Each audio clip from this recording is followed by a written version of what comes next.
Bukankah ini mati? Tanda seru. Melihat siluet yang melarikan diri, wajah Xiang Seng dan Hemu tampak terpesona. Jelas, mereka tidak menyangka bahwa Qin Yichen dapat secara paksa menyatukan mereka. Apa yang kita lakukan sekarang? Melihat siluet yang menyapu jauh ke dalam lembah, Hemu menarik napas dalam-dalam dan bertanya pada Xiang Seng. Xiang Seng tidak langsung menjawab pertanyaannya.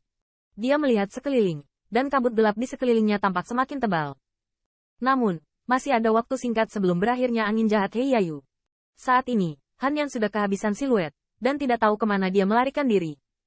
Jika mereka ingin terus bermasalah dengan Qin Yichen, mereka mungkin harus memasuki lembah terlebih dahulu. Kembalikan kekuatanmu sebelum kamu berencana. Setelah sedikit mengeluh, Xiang Seng menangis. Untuk menahan erosi kabut hitam, mereka memiliki banyak konsumsi, dan barusan, mereka bertindak dengan biaya berapapun, dan bahkan membuat darah mereka melonjak. Mereka masih takut dengan lembah yang penuh dengan rumor ini, dan mereka tidak berani memasukinya ketika status mereka belum pulih ke puncak. Yah, anggap saja junior itu membantu kita menemukan jalannya. Mendengar ini, Hemu menghela nafas, mengangguk. Meskipun mereka secara tidak sengaja menemukan lembah misterius ini di tebing hitam, tetapi mereka belum memasukinya. Tetapi secara naluriah memberitahu mereka bahwa jika tidak ada 10.000 persiapan penuh, jika mereka menerobos masuk, pasti hanya ada jalan buntu. Dalam pertemuan berturut-turut, mereka juga harus mengakui bahwa Qin Yichen tidak biasa. Namun, bahkan jika yang terakhir itu jahat, kematiannya dapat dibandingkan dengan pembangkit tenaga listrik teratas Atrial Peak, dan dia masih dibombardir secara paksa oleh dua dari mereka. Ke dalamnya. Dari sudut pandang Xiang Seng, Qin Yichen masuk ke dalamnya, yang pasti 10 kematian tanpa nyawa. Mungkin mereka bisa menjadikan yang terakhir sebagai pencari jalan untuk melihat bahaya apa yang tersembunyi di lembah. Nafas kabut abu-abu menyelimuti seluruh lembah. Melalui tunggul dan daun-daun yang berguguran di tanah, Anda dapat melihat tulang putih yang tak terhitung jumlahnya ditutupi olehnya.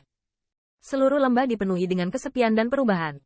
Berdesir, kesepian yang tampaknya berlangsung selamanya ini tiba-tiba pecah pada saat tertentu. Dengan suara langkah kaki di daun-daun mati, siluet ramping berjalan perlahan melewatinya. Siluet ini hanyalah Qin Yichen. Saat ini, tubuhnya tampak agak merosot.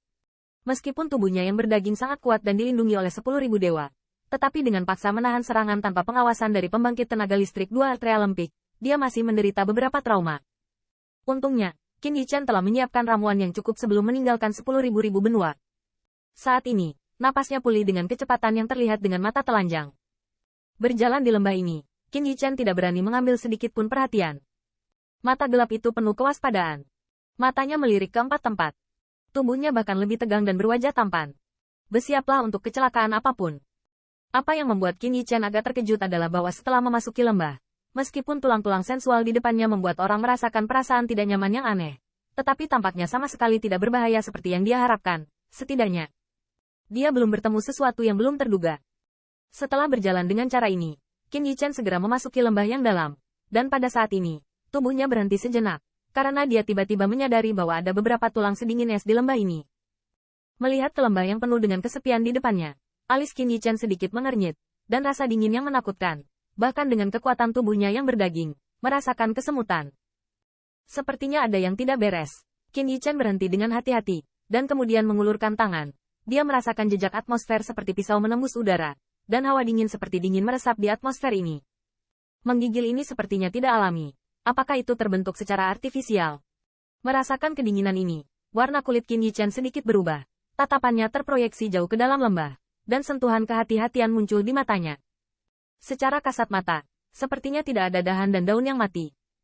Namun, tulang sen-sen di mana-mana masih belum berkurang. Bahkan Qin Yichen merasa bahwa kekuatan di depan mereka lebih dari yang di luar. Lebih bertenaga. Siu. Dalam tatapan Qin Yichen, ada perubahan mendadak dari tebing curam dengan ketinggian 2 bilah di kedua sisinya, dan ada bayangan binatang buas yang terbang di atasnya. Namun, Qin Yichen tidak menunggu untuk memikirkannya. Angin dingin menggores. Pada saat itu, raungan binatang buas terdengar, dan saat berikutnya, sebuah tulang jatuh dan menjadi salah satu tulang yang tak terhitung jumlahnya. Melihat tulang putih tanpa jejak daging, Qin Yichen tidak bisa menelan air liur dan berkata, dan ada sedikit antusiasme di matanya. Jelas, dia merasa sedikit ngeri dengan kekuatan angin dingin yang luar biasa ini. Saat tulang-tulang berjatuhan, lembah kembali sunyi. Kamu tidak bisa menghentikanku karena angin dingin ini. Merasakan jenis dingin yang bahkan bisa membekukan batu. Qin Yichen menarik napas dalam-dalam setelah sedikit mengerang. Dan kemudian, di kulitnya, mulai memancarkan semacam sinar keemasan gelap, dan memalingkan muka. Dia seperti abu damas. Kekuatan dahsyat angin dingin ini sangat menakutkan. Bahkan jika itu adalah Qin Yichen, dia takut sembarangan. Oleh karena itu, dia harus memotivasi kekuatan martial spirit untuk mencoba melanjutkan. Ketika tubuh ditutupi oleh sinar cahaya kemasan gelap, Qin Yichen tidak lagi ragu-ragu. Dia menarik napas dalam-dalam, dan melangkah dengan kuat ke kedalaman. Hai, sarkasme Grey Misty menamparkan tubuh Qin Yichen. Tiba-tiba, rasa dingin yang mengerikan tanpa kesempatan mengalir ke pori-porinya, rasa sakit yang mengerikan, dan Qin Yichen melonjak hampir seketika.